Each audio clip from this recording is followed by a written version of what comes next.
जय श्री राम। श्रीराम चंद्रम शरणं प्रपद्ये। श्रीरामदूतं शरणं प्रपद्ये।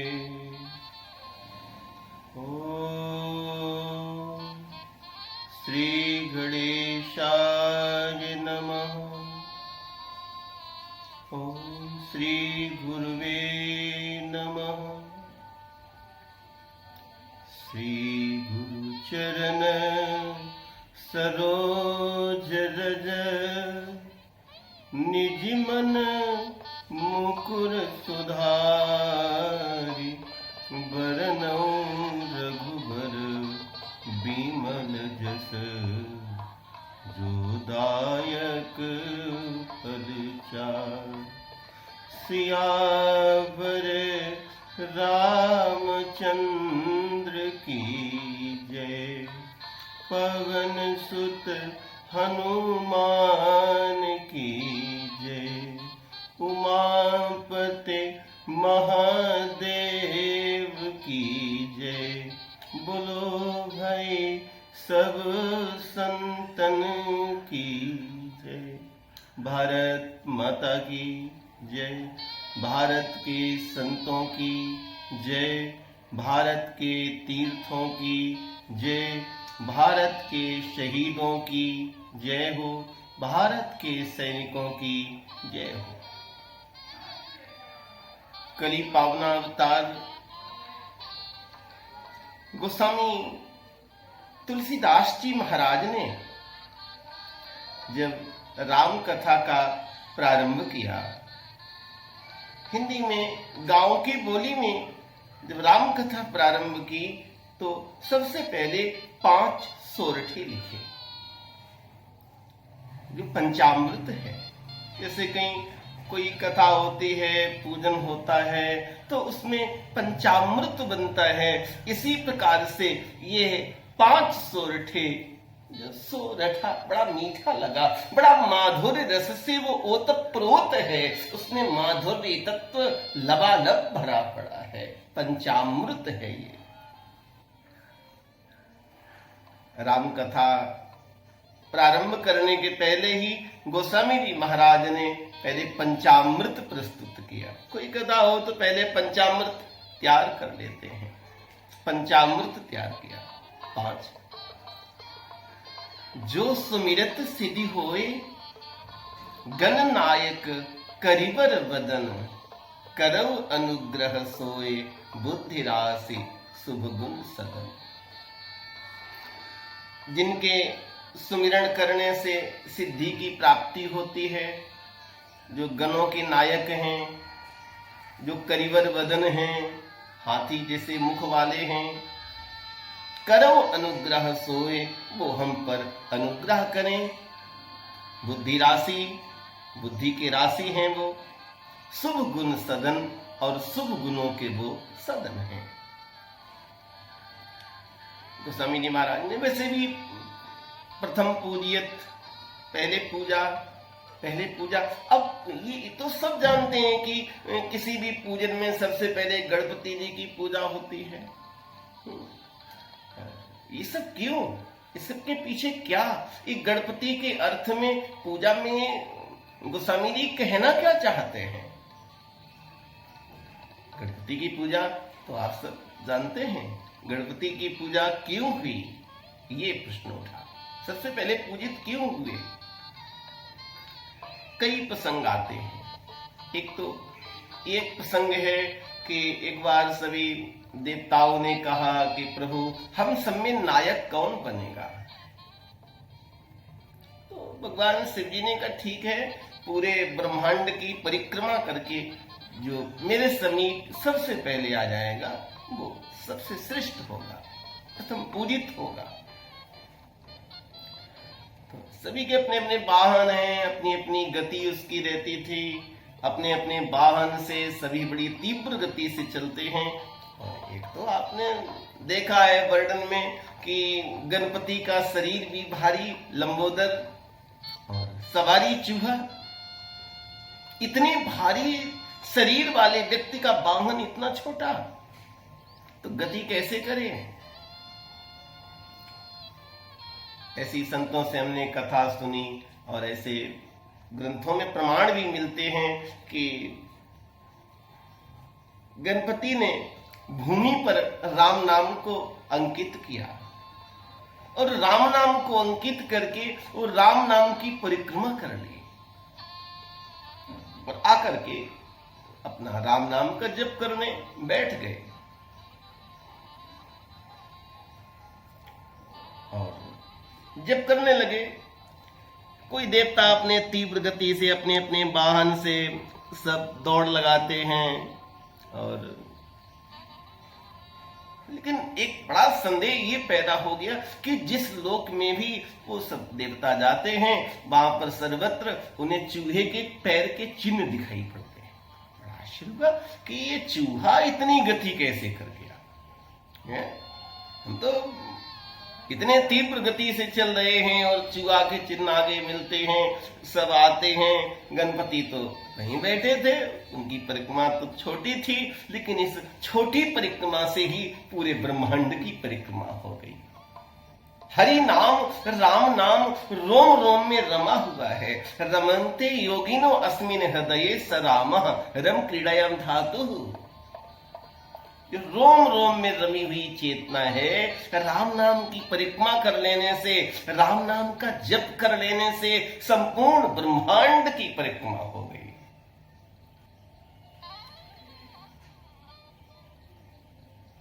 राम नाम का प्रभाव बड़ा अमित है। गोस्वामी जी कहते हैं, राम नाम कर अमित प्रभावा। ये प्रभाव असीमित है। वेद पुराण उपनिषद गावा। वेदों ने, पुराणों ने, उपनिषदों ने उसका गान किया है। महिमा जासु जाने गण राहु। गणपति जी ने इस राम नाम की महिमा को जाना, इसीलिए प्रथम पूज्यति नाम प्रभाव। सबसे पहले वो नाम के प्रभाव से पूजित हो गए। नाम महिमा गोस्वामी जी महाराज बालकांड के 18 दोहों के बाद में ऐसा लगता है कि प्रारंभ के 18 दोहों में गीता जी के 18 अध्याय कह दिए। वो विषय वस्तु अलग हो जाएगी और ऐसा पूरा निचोड़ कह दिया। उसके बाद में गोस्वामी जी महाराज ने 18 अध्याय का निचोड़ कहा, और वो निचोड़ था नाम की महिमा। जो सुमिरत सिद्धि होए गणनायक करिवर बदन करो अनुग्रह सोए बुद्धि राशि शुभ गुण सदन।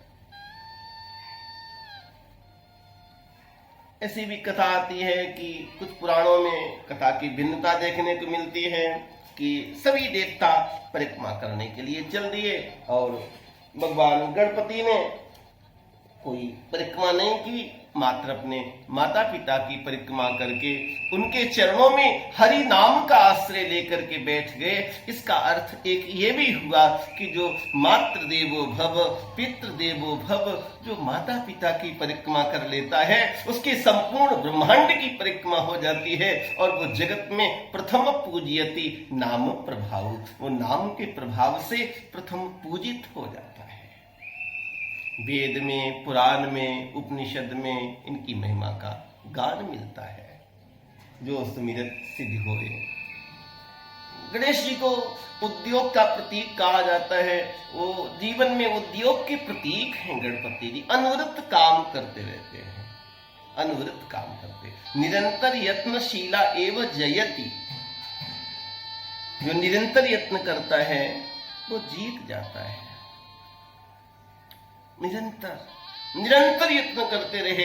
हरि नाम का उन्होंने अपने जीवन में आश्रय ले रखा है। वो बुद्धि के राशि हैं, शुभ गुण के वो सदन हैं। एक आध्यात्मिक अर्थ में ये भी अर्थ मिलता है कि गणपति जी साक्षात ओंकार के स्वरूप हैं। राम नाम का जप करते हैं, लेकिन स्वयं वो ओंकार के स्वरूप है। ओमित एकाक्षरम ब्रह्म प्रणवः सर्व वेदेषु। ऐसा लगता है कि ओंकार स्वरूप की वंदना की गई है। हरि नाम का जिसने आश्रय ले लिया है, उसके विषय में तो आप घर घर में आरती गाई जाती है। और किसी ने गोस्वामी जी से पूछा कि आप ग्रंथ का प्रारंभ कर रहे हैं और ग्रंथ का प्रारंभ करते ही आपको इस सिद्धि शब्द की स्मृति कैसे हो आई? क्योंकि ये रिद्धि सिद्धि तो सब ये भजन में बाधा करने वाली है, आपको ये सिद्धि शब्द कहां से याद आ गया? तो गोस्वामी जी कहते हैं मेरी सिद्धि का अर्थ अलग है। जो गणपति में देखने को मिलती है वो सिद्धि भरत में देखने को मिलती है। साधन सिद्धि राम पगने,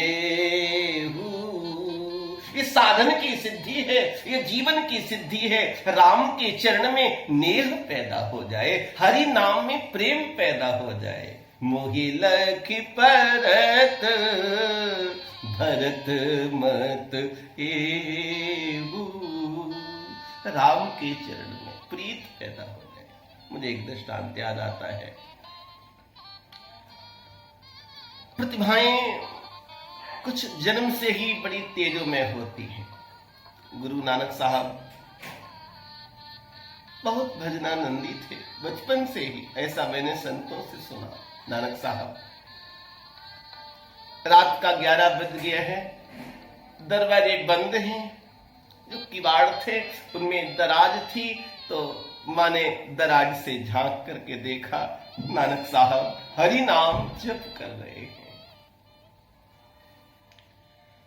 माँ ने कहा बेटा देख, अब तो रात का 11 बज गया है, अब तो सो जा मेरे बेटे, सो जा, विश्राम कर।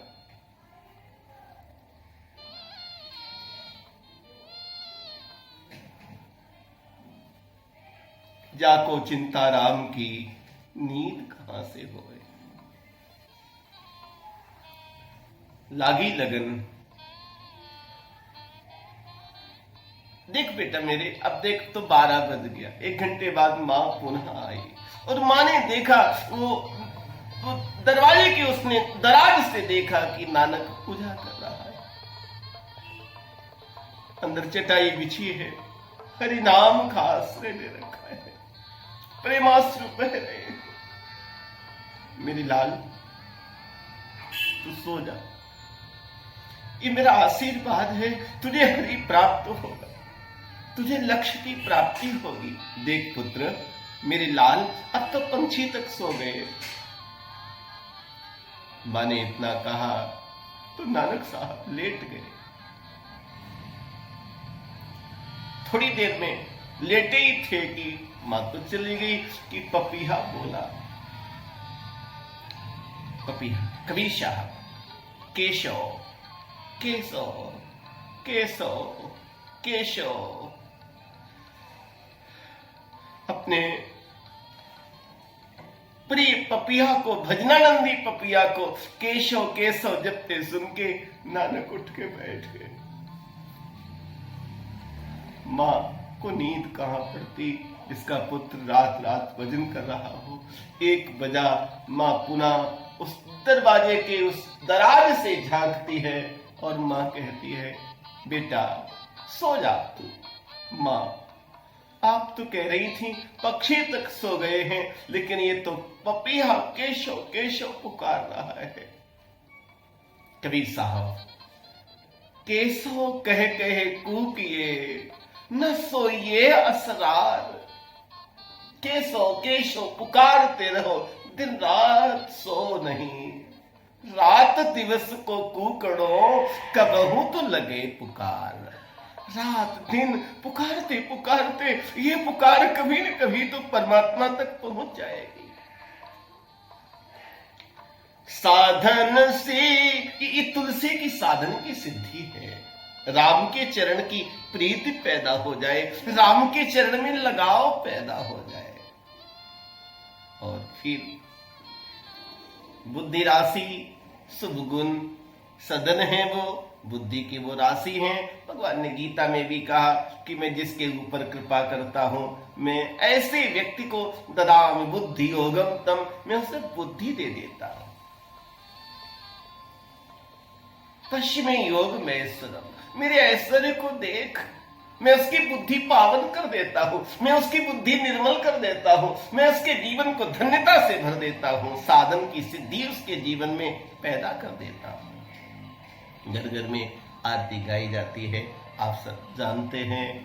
जय गणेश जय गणेश जय गणेश देवा, जय गणेश जय गणेश जय गणेश देवा, माता जाकी पार्वती पिता महादेवा, अंधन को आंख देत कोरिन को काया। अंधे को आंख का अर्थ है उसकी दृष्टि, एक तो भौतिक अर्थ में भी लौकिक अर्थ में भी है कि उनकी कृपा हो जाए तो बहरो सुने गूंग पुनि बोले, रंक चले सिर छत्र धराई। बहरा सुनने लगता है, गूंगा बोलने लगता है। देखने का अर्थ है उस व्यक्ति को दृष्टि प्राप्त हो जाती है, उसको सत्य का दर्शन होने लगता है। सुनने का अर्थ है कि वो सत्य को, यथार्थ को सुनने लगता है। लंगड़ा लूला भी, पंगु व्यक्ति भी हिमालय पे चढ़ जाता है, ये सब हो सकता है, ये सब संभव है, ये सब हो सकता है। लेकिन वो सत्य के पथ पर गमन करने लगता है, उसकी जो गति होती है उसका गमन सत्य के पथ की तरफ हो जाता है। गणपति जी की वंदना की। पंचामृत का पहला तत्व नील सरोरु श्याम, तरुण अरुण वारिज नयन, करव सुमम उर्धाम, सदा क्षीर सागर सयन। जो सुमिरत सिद्ध होए गणनायक करिवर बदन, करो अनुग्रह सोए बुद्धि रास शुभ गुण सदन, मूक होए वाचाल पंगु चढ़े गिरिवर गहन, जास कृपा सुदयाल। हे दयालु, जिनकी कृपा से मूक वाचाल हो जाते हैं। और पंगु व्यक्ति भी, जो हमने आपको अभी बताया, वो बड़ी बड़ी ऊंची चढ़ाइयों को चढ़ जाता है। जिनकी कृपा हो जाए सब कुछ हो जाता है, उनकी कृपा की बड़ी शक्ति है। मूकम करोति वाचालम का लगता है पद्यानुवाद कर दिया गोस्वामी जी ने।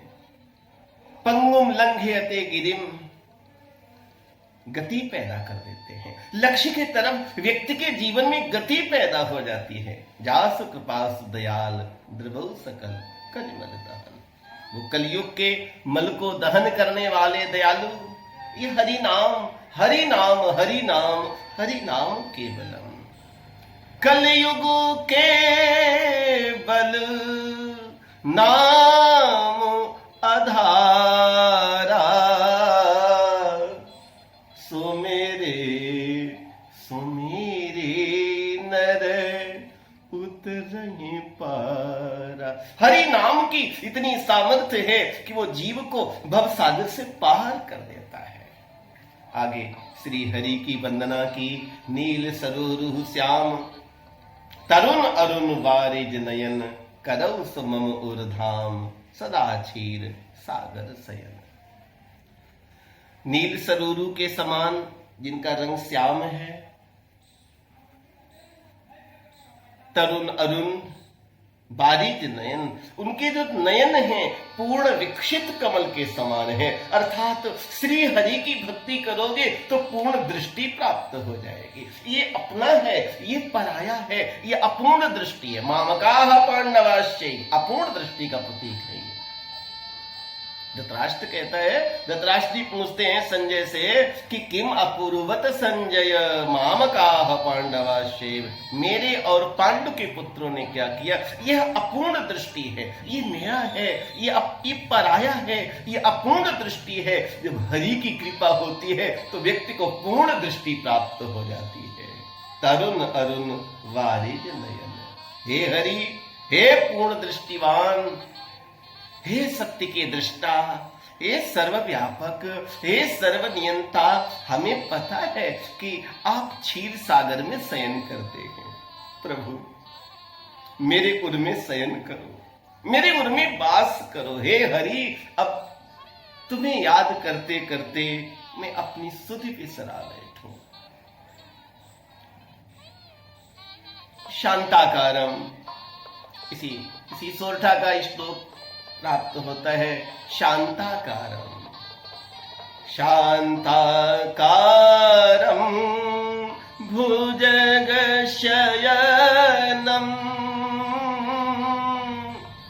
परमात्मा की आकृति अतिशय शांत है, जबकि भुजग पर शयन करते हैं। सर्प की सैया पर सोने के बाद भी शांताकारम है।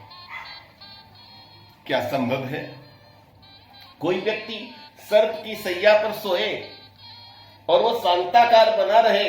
हाँ, संभव है।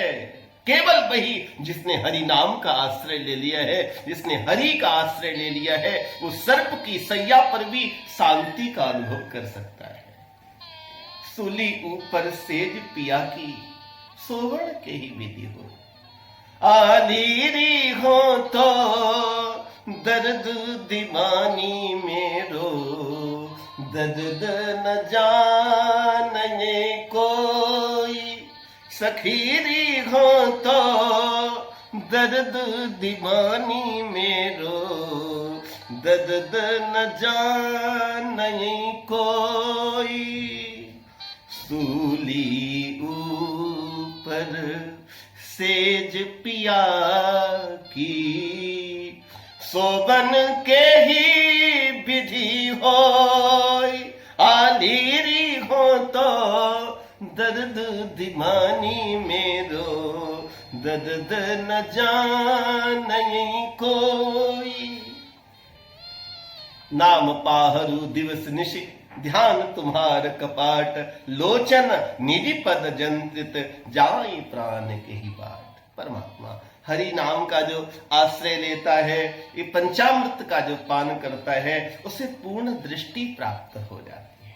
आप कहेंगे, जिज्ञासा होगी कि पूर्ण दृष्टि अपूर्ण दृष्टि में क्या अंतर है?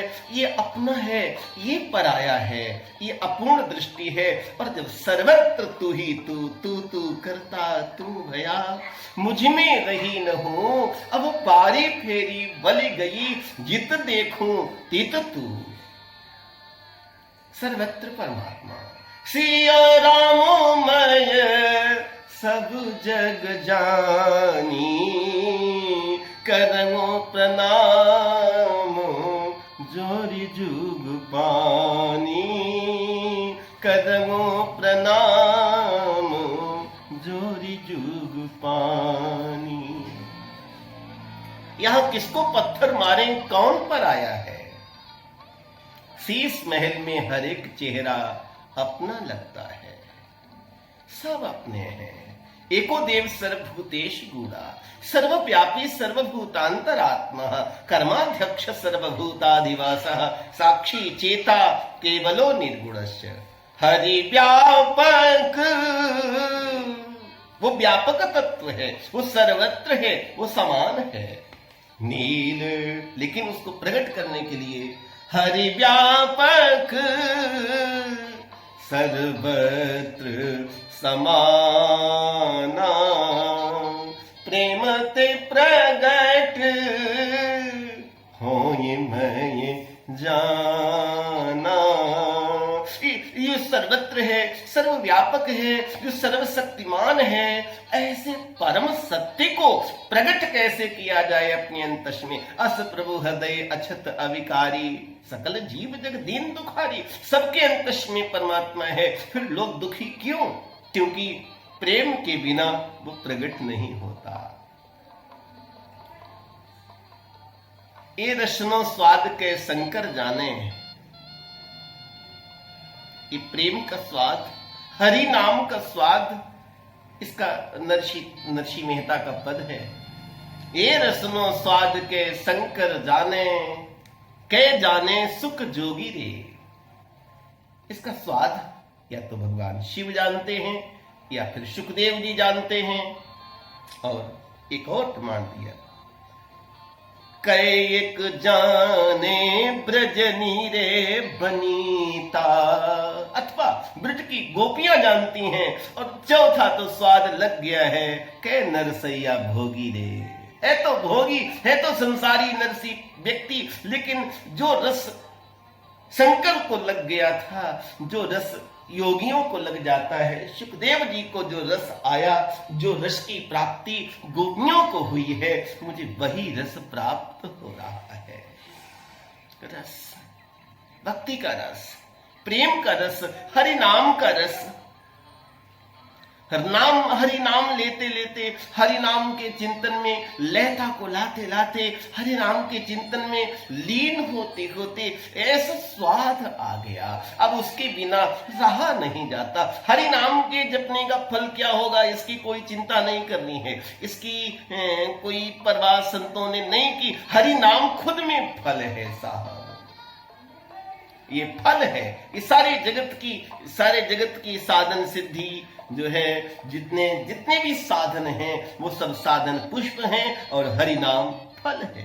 नील सरोरुह श्याम शांताकारम, परमात्मा का स्वरूप शांताकार है। शांताकार का चिंतन करेंगे तो आप भी शांताकार हो जाएंगे। जिसका चिंतन करेंगे उसके गुण एकत्व के माध्यम से आपके अंदर आने शुरू हो जाएंगे। जैसे लखारी का और भृंगी का न्याय पिछले वक्तव्यों में समझाया जा चुका है। जिसका चिंतन करेंगे, ये शांताकार है। जबकि भुजग शयनम, जगत की विषमताएं, जगत की समस्याएं, ये जो जीवन में मानव के साथ लगी हुई हैं, ये सर्प की सैया के समान है। ये जगत की विषमताएं सर्प की सैया के समान हैं, लेकिन अगर शांताकार का चिंतन करेंगे तो सर्प की सैया पर भी, जगत में रहते हुए भी शांति का अनुभव कर सकेंगे, आनंद का अनुभव कर सकेंगे। पद्मनाभम, भगवान की नाभि से कमल निकलता है। भगवान का एक नाम पद्मनाभ भी है। सुरेशम विश्वाधारम गगन सदृशम मेघवर्णम शुभांगम लक्ष्मीकांतम कमल नयनम योग भीर ध्यान गम्यम। ये योगियों के माध्यम से ध्यान के द्वारा प्राप्त होने वाली विधि है। गुरु के समीप जाकर के कहीं न कहीं से इस आनंद को पा लेना है। एक मुझे प्रसंग याद आता है, मैंने गुरुजनों से, संत भगवान से सुना। उद्धव जी आते हैं और गोपी को संदेश देते हैं। गोपी तो कृष्ण को अपना गुरु मानती है, कृष्णम वंदे जगत गुरुम। और गोपी के सामने तो कृष्ण कह के गए हैं कि गोपी, ये लोगों को लग रहा है कि मैं मथुरा जा रहा हूं, लेकिन शिष्य के लिए गुरु कभी जाता नहीं।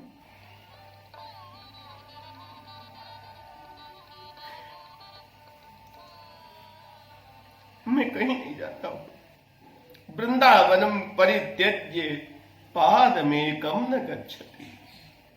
मैं वृंदावन को छोड़ करके एक कदम भी कहीं नहीं जाता हूं, मैं सदा तेरे साथ हूं। आई एम ऑलवेज विद यू। साहब जी महाराज ने एक पुस्तक लिखी थी, उसमें जो विदेश में जब यात्रा हुई तो पद्मपुरी साहब जी की वो पुस्तक, उसका हिंदी अनुवाद भी है, मैं सदैव तुम्हारे साथ हूं, मैं सदा तुम्हारे साथ हूं। वो हरि, वो सदगुरु, वो परम चैतन्य सदा हमारे साथ है। तो जगत की जितनी विषमताएं हैं, उन सारी विषमताओं को पार करके ये जीव परम तत्व को प्राप्त कर लेता है।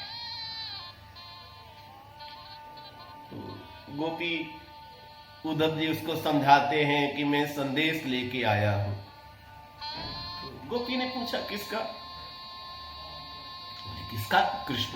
कृष्ण का संदेश। गोपी तो हंसने लगी। वो उसने कहा, संदेश उसका आता है जो कहीं दूर हो, जो मेरे समीप से समीप है, उसका क्या संदेश? उद्धव, अभी मैं जल भरने गई थी, संतों से बड़ी हृदय स्पर्शी कथा सुनी है। हे उद्धव, अभी मैं जल, वो अनपढ़ है गोपी, गंवार है, ज्यादा पढ़ी लिखी नहीं है, बेचारी को गुरुकुल में पढ़ने को नहीं मिला। वो सब अपने घर के केवल काम करना जानती है, गाय का दूध निकालना, दूध लेना, ये सब करना, घर के काम बस इतना जानती है कि ज्यादा पढ़ी है ही नहीं बेचारी। लेकिन उसका गोविंद से प्रेम हो गया। उद्धव, तो बाबरी निकली। मेरा बेटा छोटा सा मेरे साथ में चला गया पनघट पे। मैंने जल भरने को घड़ा में रस्सी बांधी और धोखे से मैं भूल गई, मैंने अपने बेटे के गले में रस्सी बांध के उसे कूप में लटका दिया। तभी तो वो गोविंद आ गया और गोविंद ने मेरी बाह पकड़ी और कहा, बाबरी ये क्या तू कर रही है? तूने घड़े की जगह अपने पुत्र को गला उसका बांध के लटका दिया। ये इतनी तू बाबरी हो गई। जब गोविंद आ गए तो वो जो रसरी मैंने पकड़ रखी थी वो भी हाथ से छूट गई। गोविंद ने मेरे बेटे को निकाला और जल भरने के बाद में मैं कृष्ण की स्मृति में थोड़ी कमजोर पड़ गई हूं, तो कृष्ण ने वो मटकी लेकर के उठवाई। उद्धव तुम भय बहुरे। उद्धव लगता है तुम पागल हो गए हो। उद्धव तुम भय पौरे, पाती लेके आए दौरे, जोग कहाँ राखे यहाँ रोम रोम श्याम है। प्रीत ही सो बीज है सदा प्रीतम हमारे श्याम। मेरा तो प्रेम का मार्ग है उद्धव। वो परमात्मा सदैव मेरे साथ है। वो कड़कड़ का व्यापी, खटखट का व्यापी मेरे साथ साथ घूमता है। I am always with you. शांताकारम भुजग शयनम पद्मनाभम सुरेशम विश्वाधारम गगन सदृशम मेघ वर्णम शुभंगम लक्ष्मीकांतम कमल नयनम योगिभिर ध्यान गम्यम वंदे विष्णु भव भयहरम सर्वलोकैकनाथम। यम ब्रह्मा वरुणेन्द्र रुद्र मरुता स्तुन्वन्त दिव्य स्तवैर वेदैः शङ्गपदक्रमोपनिषदैर् गायन्ति यम सामगाः ध्यानावस्थित तद्गतेन मनुषा पश्यन्ति यम योगिनो यस्यान्तं न विदुः सुरासुरगणा देवाय तस्मै नमः। कुंद इंदु समदेह पंचामृत का चौथा सूत्र। कुंद इंदु के समान जिनका शरीर है, कुंद इंदु समदेह। उमा रमन करुणायन, जो उमा के रमन हैं, जो करुणा के घर हैं। जाहि दीन पर नेह करो कृपा मर्दन नयन। ऐसा शास्त्रों में मिलता है कि भगवान शिव ने सबसे पहले राम कथा लिखी। गोस्वामी जी भी इसकी पुष्टि करते हैं। रचि महेश निधि मानस राखा। भगवान शिव ने मानस की रचना की और मानस की रचना जब की तब उसमें 1 करोड़ मंत्र थे। सतकोटि का भी अर्थ मिलता, 100 करोड़ मंत्र थे। भगवान के उसमें हो सकते हैं, कोई आश्चर्य की बात नहीं। देवताओं को पता लगा तो मानवों को भी पता लग गया, और मानवों को पता लगा तो असुरों को भी पता लग गया। तीनों पहुंच गए। महाराज ये मंत्र हमको आप दे दो। भगवान शिव ने 33 लाख करके 1 करोड़ में बांट दिए, 1 लाख बचा दिए। देवता आए, देवताओं ने कहा, अरे महाराज आप तो फिर बना लेंगे, आप तो देवताओं के देवता हैं। हर हर महादेव किया, माँ पार्वती पते जय जयकार की। भगवान शिव प्रसन्न हो गए। भगवान शिव ने 33 हजार और दे दिए। अब बचा 1000। वो फिर जय जयकार किया, अरे महाराज। तो भगवान ने 333 3 लोग थे और दे दिए। मंत्र बचा 1 करोड़ में सब दे दिए और 1 मंत्र रख दिया। पर देवताओं ने कहा, महाराज कोई बात नहीं, आप रख लो, पर ये बता दो मंत्र कैसा है। तो बोले ये अनुष्टुप छंद है, 32 अक्षर का है। तो बोले आप एक काम करो, अब आप 10 अक्षर और हम लोग को दे दो। भगवान ने 10 अक्षर और दे दिए, केवल 2 अक्षर बचा दिए पूरे का निचोड़। तब देवताओं ने कहा, हे दयालु, हे कृपालु, जाहि दीन पर नेह, जिसको दीनों पर नेह है, केवल 2 अक्षर रख के सब कुछ दे दिया। पर ये तो बता दो ये 2 अक्षर क्या हैं? तो भगवान शिव कहते हैं ये गूढ़ तत्व है। देवताओं ये 2 अक्षर से ही 100 करोड़ का पूरा सारांश है। ये 1 अक्षर रा है और दूसरा अक्षर मां है। ये राम नाम, ये सभी वेद शास्त्र का, पुराण का निचोड़ है। तुम प्रभु राम तुम पुनि राम राम दिन राती। दिन रात राम नाम का जप करते भगवान शिव। सादर जपो अनंग अराती। मानो भगवान शिव जो कल्याण के देवता हैं, शंकर का अर्थ ही कल्याण है। मानो ये कहना चाहते हैं पूरी श्रद्धा और पूरे विश्वास के साथ में हरि नाम का जप करते रहो, हरि नाम का आश्रय लेते रहो। ये हरि नाम का जप, हरि नाम का आश्रय आपको लक्ष्य तक पहुंचा देगा। और बाद में बंदों गुरुपद कंज, गुरु महाराज के कमल स्वरूपी चरणों की वंदना की। बंदों गुरुपद कंज कृपा सिंधु, जो कृपा के सिंधु हैं, नर रूप हरि हैं, मनुष्य के रूप में साक्षात हरि हैं। महामोहतम पुंज जासु बचन रवि कर। गुरु महाराज के चरणों की वंदना की, गुरु महाराज को सुमिरन किया है। और गोस्वामी जी तो पूरे मानस में गुरु महिमा मिलती है। गुरु बिन भवनिधि तरय न कोई, चहु बिरंच शंकर सम होई। कहीं पर भी आप गुरु की कृपा प्राप्त कर लें, गुरु की शरण में पहुंच जाए, गुरु से प्रीति हो जाए, गुरु से अनुराग हो जाए। आगे गुरु वंदना अगला जो सूत्र आएगा उसमें ये तत्व विस्तार से आपको मिलेंगे।